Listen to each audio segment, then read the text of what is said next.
Todos conocemos a Catalina Escobar, la mujer detrás de la Fundación Juanfe, líder y emprendedora social.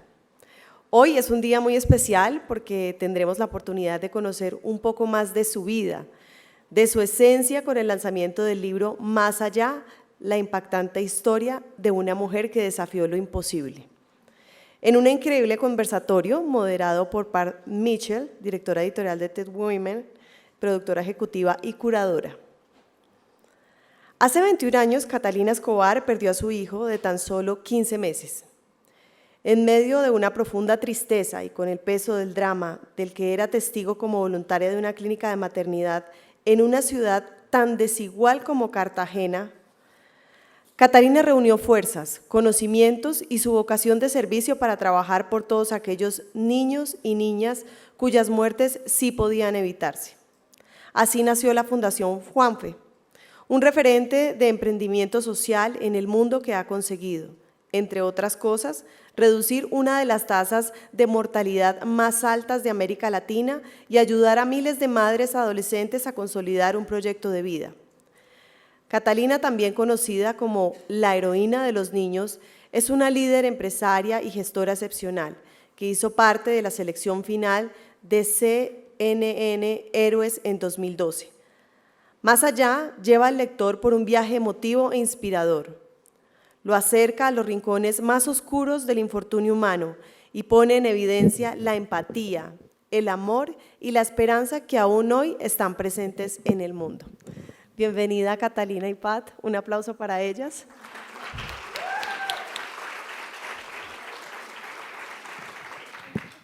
Yo creo que ahora sí podemos alistar todos los Kleenex, porque esta historia nos va a inspirar muchísimo, estoy segura. Bienvenidas. This is a very exciting moment. Exciting for me, and I would think exciting for you, Kata. To have been on this journey with you, to have seen you emerge as this innovative nonprofit leader and entrepreneur, recognized and respected all over the world for the work you do in Colombia and throughout Latin America, and then today to know that the full story of Catalina Escobar is in print. I would hold up the English copy, but we're still lobbying and advocating. But the Spanish language copy are outside this door, as well as in bookstores all over.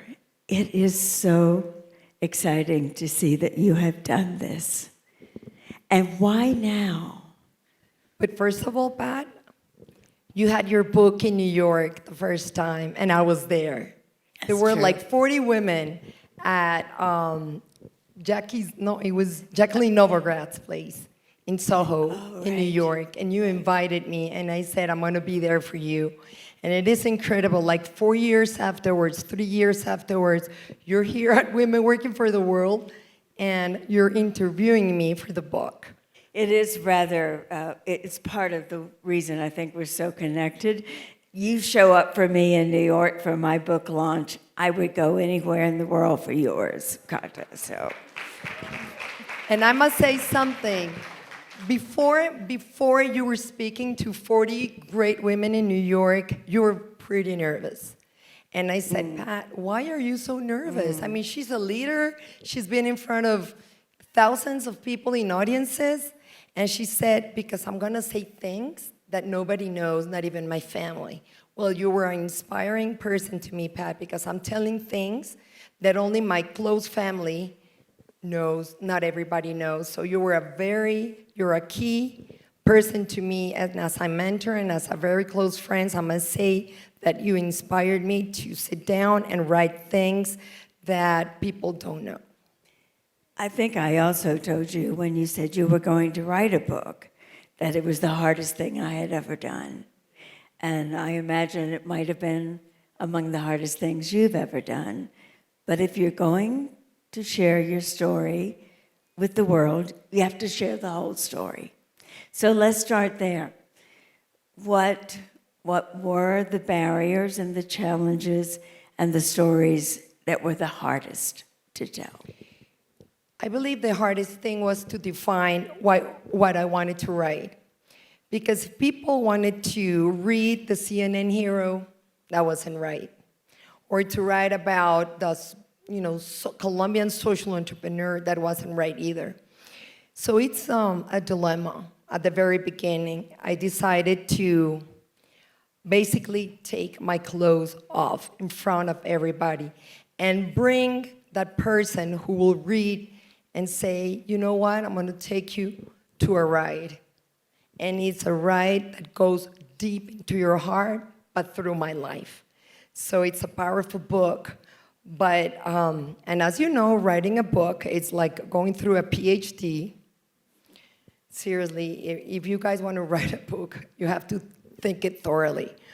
But seriously, one of the hardest things, and I must say, I started writing on February last year. And mid-April and May, there were very big riots in Colombia in the streets.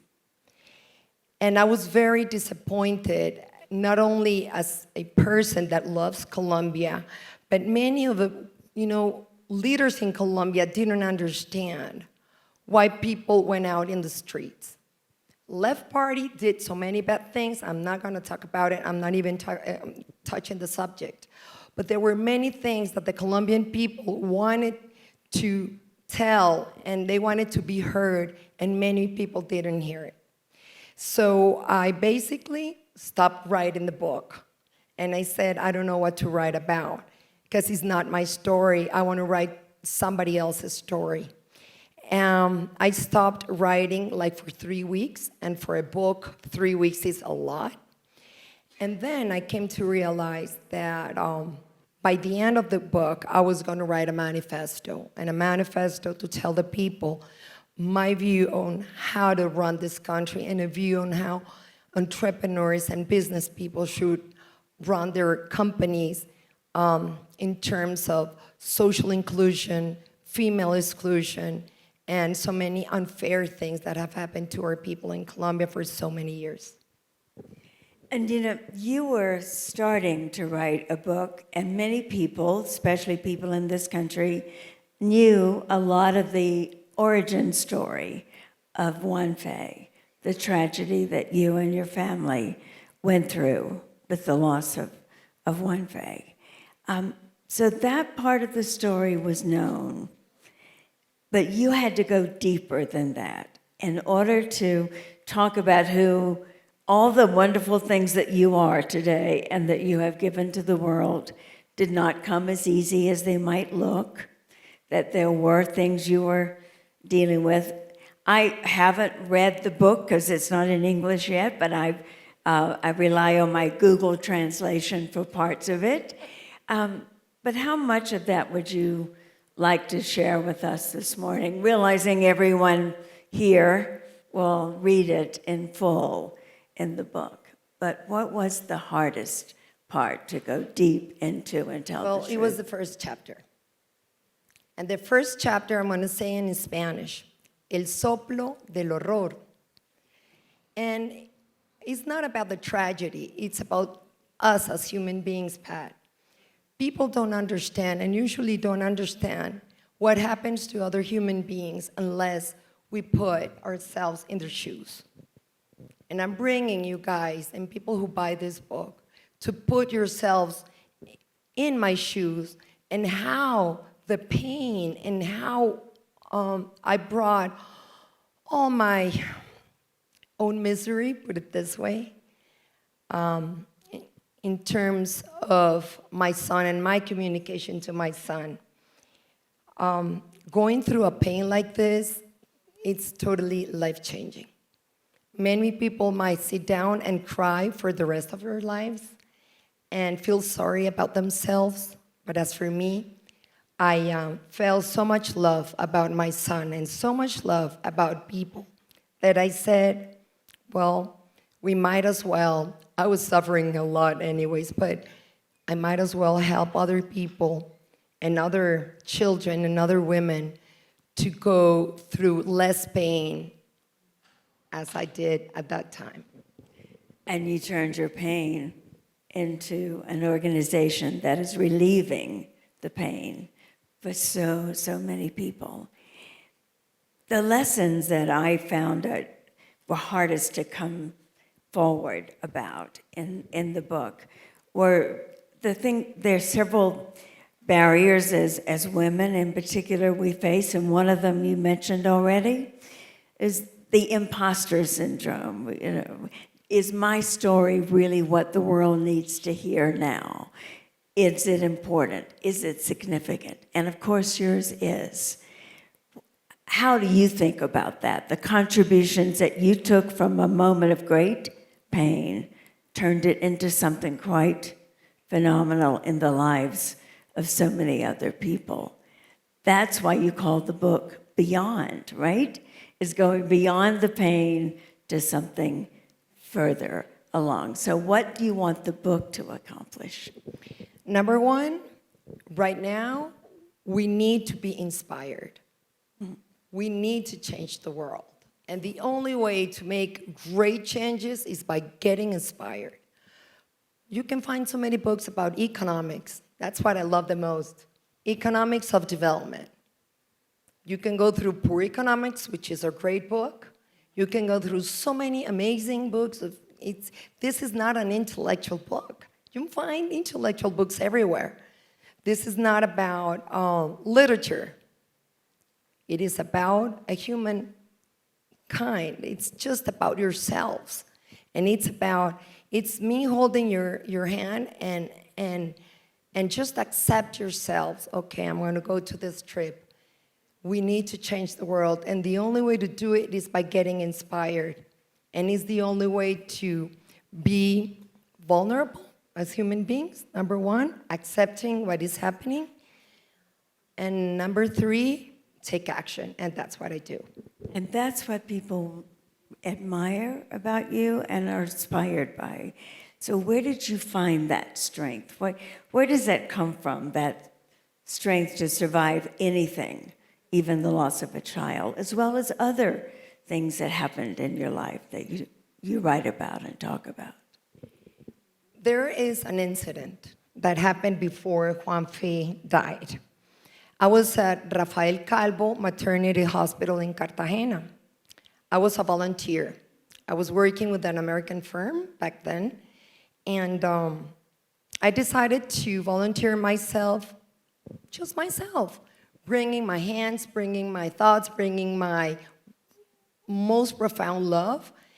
I would go every Tuesday and every Wednesday in the afternoon. I had 2 children. Guillermo, who was 3 years old, and Juan Felipe, who was a year old. And I would spend my time there from 2 p.m. to 5 p.m. Then after 6 p.m., 7 p.m., 8 p.m., and I started loving passionately this job. Before moving back to Bogota, it was in October in the year 2000, when I witnessed how a little baby died because his teen mother, she was 14 years of age, failed to raise $30 to pay for this baby's treatment. And this baby died with me. And I had the money in my pocket. I had the money in my purse. And then when I read the medical story history of this baby, it was needed 3 days before. And I had to, stay with that mother, 14 years old, and she was telling me, oh God, I couldn't raise the money. And then you discover that your country is full of so many hard things that you can never imagine. I was just witnessing that. And 4 days later, my own son died. But how about that? It was a tragic accident. And then I said, Juan Felipe would never die, ever. He never needed the money. And that's my country, full of so many great things, but really bad things. And I remember from that day on that my life would be totally devoted for the people of my country and for women and children. So that was the most inspiring thing 21 years ago, and I keep that passion every single day. You say, and many of my friends that are here say, where do you bring that, so much energy? And it's about that story. And it's about these women, 14, 13, 16 years of age, giving birth for no reason, being sexually assaulted, being victims of so many kinds of violences. And that's what keeps me alive every single day.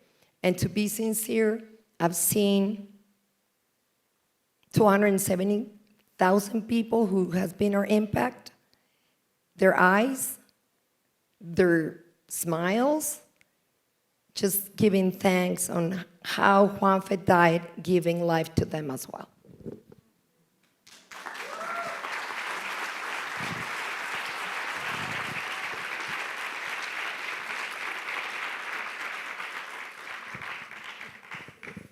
I know that every parent in the room is trying to imagine how they would have dealt with such a loss. It is an unimaginable loss for a parent. And many would have just closed the door on the world and thought how unfair everything is that this would happen, but you did quite the opposite. And in doing so, you offer a model that your life represents, Kata, and why I'm so glad you've written about it in detail, and that is getting engaged, doing something about the problems, not sitting with your sorrow, but acting to relieve the sorrow of others. How have those lessons come home to you over the 21 years now of doing just that with your life? I must say something very clear to all of you. I think I have the best job in life. You think you teach these people how to be great, but it's totally the opposite. It's how these people bring you into their misery and how you recover yourself from so many ways. You don't even get distracted of what happens in the world. You don't even put attention in so many things that can ruin your life. You only focus on the human being. You focus on the great things a human being can do. I work 14 mothers in the base of the pyramid, and I'm speaking about extreme poverty. And they have been my teachers. They have been my mentors, like you, Pat. But these girls, they open their hearts, and you know what I find? We're exactly the same. We share exactly the same misery. People think the only problem I had in life was that I buried a son. No, I've been through very hard things in my life. And people would say, well, Kata studied in the States, did an MBA, traveled to Japan, and so many things. But no, I really went through really hard things in my life. But I give thanks to that kind of life. Otherwise, I wouldn't be sitting here telling you a story, writing a book. So I just get inspired from this women, Pat. And we should feel very humbled, very humbled. And I encourage you to work for this country and to think about people who are waiting for us to change their lives. I've walked with you through those communities, and I've seen these young women come up to you, and they see you as the model for what they would like to be in their lives in spite of all the challenges they're facing. Are there days ever, Kata, for you when you think it's just too overwhelming, there's just too much poverty, there's too much violence, and what we're doing is making a difference but not enough of a difference? on those days, how do you get the energy, the passion, the conviction to keep going? Well, there's a beautiful movie called The Schindler's List. Remember? La Lista de Schindler. And I remember this movie where this Jewish person started saving every single life. And the movie's about saving one more life and one more and one more and one more. And that's what I do. There's a big problem out there. But can you imagine I go to bed every night saying, oh God, thank you. I need one more.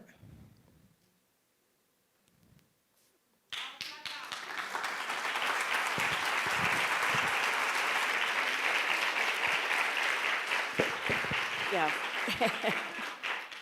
And one more, and one more, And one more. and one more. Well, we have girls out there who are lawyers, who are business administrators, and many girls out there. Oh, that's my biggest prize. CNN Heroes, well, it was good. It helped Juanfe growing from stairs to elevator. It was the main thing to become international. But my greatest prize is seeing these girls in Cartagena, in Medellin, in Chile, in Panama saying, I was part of that one more, and so on.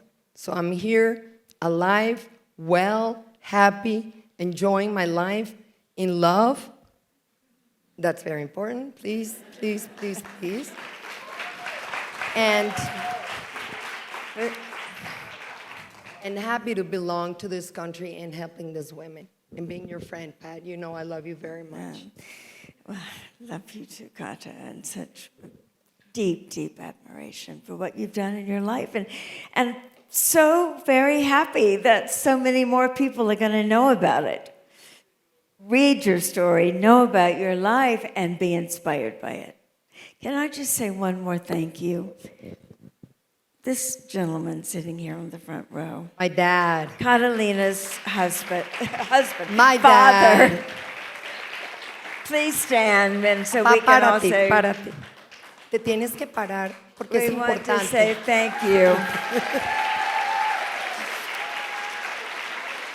Well, my dad has been my great friend, and he never thought he would have this daughter, basically.